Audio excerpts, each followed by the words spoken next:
我对规则三的运用避开自主力陷阱。2011年早春，我的学术求职遇到了一个有趣的转折。当时我从乔治城大学那里得到一个口头上的工作邀请，但还没有落实到书面上。后来我的博士后导师对我说，只要不是白纸黑字的，那就不算数。就在等待正式工作邀请时，我收到了一所著名的州立大学发来的面试邀请，而且这所大学有一个资金充沛的研究项目。我遇到了一个职业选择上的难题，不过在同时进行了我的探求帮助下，这一难题被大大简化了。特别是在自主力重要作用方面，规则三中有详细论述。我的调查给我提供了很好的指导。规则三的观点是，在工作内容和工作方式上的自主力对构建优秀的职业生涯具有强大的影响，因而被称为理想工作的万能药。在对那种会让人赞叹到这就是我想要的工作的职业进行研究时，我们发现自主力在其中起到了核心作用。一旦你理解了自主力的重要作用，那么评估机遇的方法就会发生改变。你会将某个职位所蕴含的自主可能性视为与薪酬或声誉同等重要的东西。我在求职时所采用的正是这种思维方式。在他的帮助下，我重新考虑了自己所要做出的选择：接受乔治城大学的工作邀请，或者暂不接受而去那所保密的州立大学面试。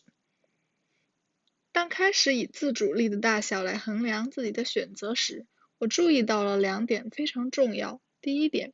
作为更大规模的全校科研投入的一部分，乔治城大学刚刚设立计算机科学博士项目。在整个求职期间，我在麻省理工学院的博士导师一直都给我讲他自己的职业生涯的早期经历。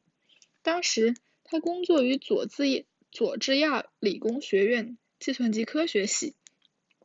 那个部门刚刚经历了向一个研究型项目的转变。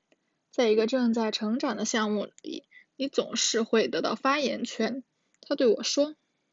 相比之下，在一个业已完善的学术机构里，作为一名新来的助理教授，你在其等级体系内的位置是明确的，最底层。这样的大学里，你往往要工作很多年，直到成为一名正教授，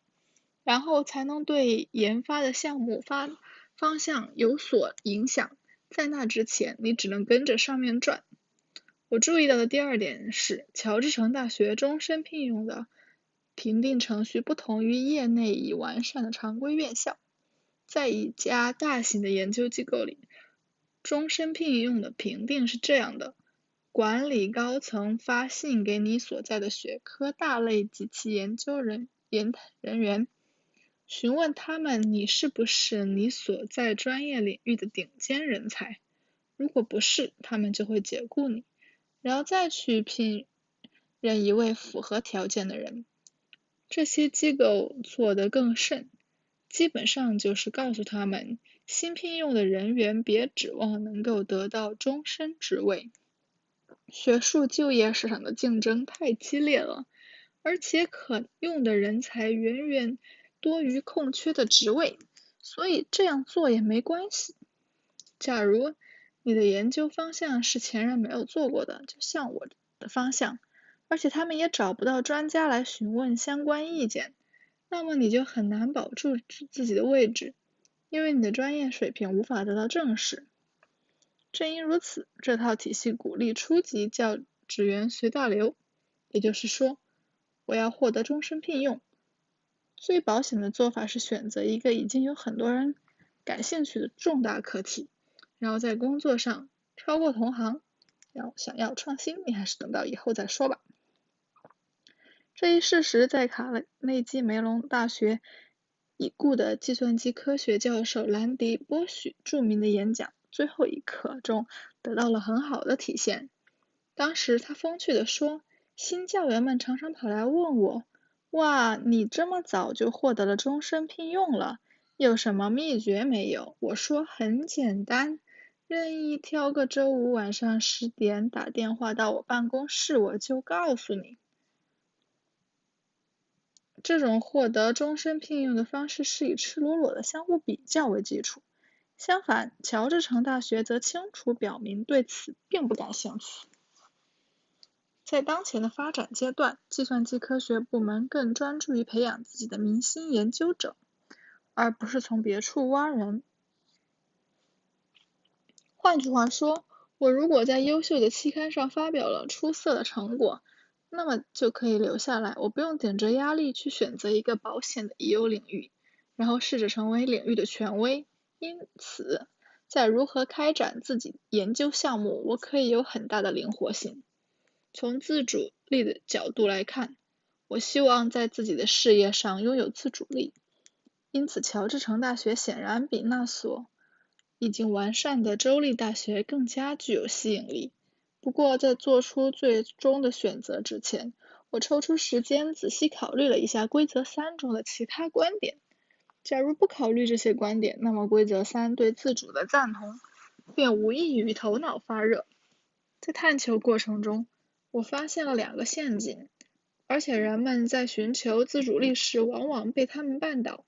第一个陷阱是拥有的职场资本太少。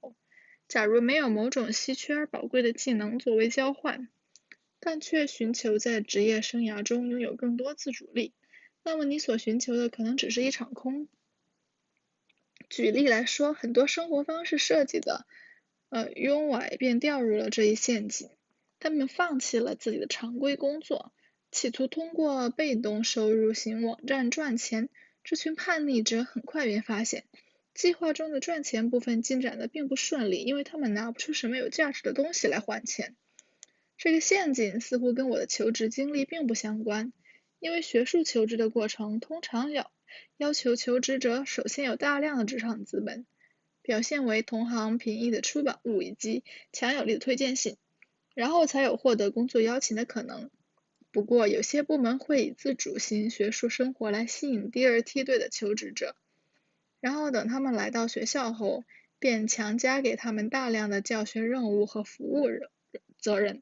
换句话说，即使是在校园这样的象牙塔里，人们必须提防陷入自主力幻想之中。第二个陷阱描述的是，当你的确拥有足够的资本来获得更多的自主力时所发生的情况。正是到了这个时候，你才最有可能遇到来自周围其他人的阻力，因为更多的自主力往往只对你有利。我是幸运的，因为我在麻省理工学院的导师鼓励我去追求一个快速发展的项目，比如乔治城大学的项目所提供的灵活性。但是在我的职业圈以外，一定有人对这样子的决定更加抗拒。对他们来说，想要收获梦寐以求的终身聘用以及研究上的知名度，最保险的途径是在一所业已完善的大学里沿着别人走过的路去发展，对工作拥有更多的自主力。这样的个人利益不在他们职业目标之列，所以任何不保险的决策都会被视为危险。在研究规则3的过程中，我意外发现了一个有用的工具，可以用来规避这2个陷阱，我称之为财务可行性法则，并将其描述如下。在决定是不是应该追求某项有吸引力的活动，从而给自己的职业生涯增加自主力时，你应该问问自己，别人是不是愿意为之买单？如果愿意，那就继续追求；如果不愿意，那就维持现状。最后，正是在这个法则的帮助下，我做出了自己的职业选择。在对工作内容和工作方式的自主力方面，乔治城大学所提供的发展潜力要大很多，这是显而易见的。此外，他们还愿意为我谋求自主的举动，提供优厚的待遇，不仅是资金上的，而且还包括对我研究计划的支持。因此，根据财务可行性法则，如果去乔治城大学，我确信自己可以避开2个自主力陷阱。一方面，我拥有足够的职场资本来获取工作上的灵活性。另一方面，我可以自信地无视那些试图让你循规蹈矩的劝阻声音。于是，我推掉了那家州立大学的面试邀请，坚持留在了乔治城大学。